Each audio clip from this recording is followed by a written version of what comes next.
YS Jaganmohan రెడ్డికి దొంగ హత్యలు చేసే మనస్తత్వం ఉందని ఆయన సొంత చెల్లి షర్మిల బహిరంగంగా చెబుతోందని తూర్పు నియోజకవర్గ ఎమ్మెల్యే గద్దె రామ్మోహన్ విమర్శించారు.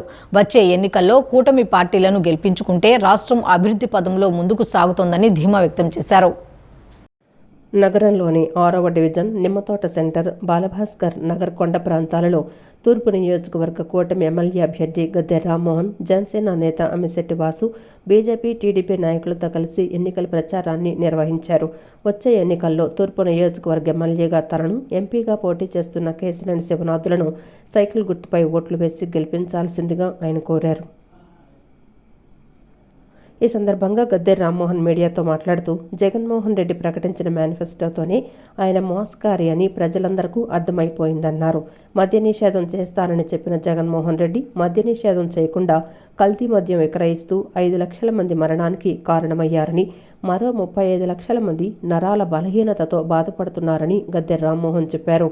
2024-29లో కూడా వైసీపీ వస్తోందని జగన్మోహన్ రెడ్డి పగటి కలలు కంటున్నారని, వచ్చే ఎన్నికల్లో టీడీపీ, జనసేన, బీజేపీ కూటమి పార్టీ గెలిచి ప్రభుత్వం ఏర్పాటు చేస్తోందని చెప్పారు.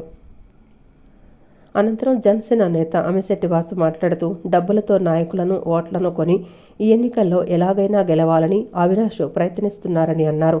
గత 16 సంవత్సరాలుగా పేద ప్రజలకు అందుబాటులో ఉంటున్న గద్దె రామ్మోహన్కు ఈసారి ఎన్నికల్లో ఓటు వేసి గెలిపిస్తామని ప్రజలు చెప్తున్నారని అమిశెట్టి వాసు తెలిపారు.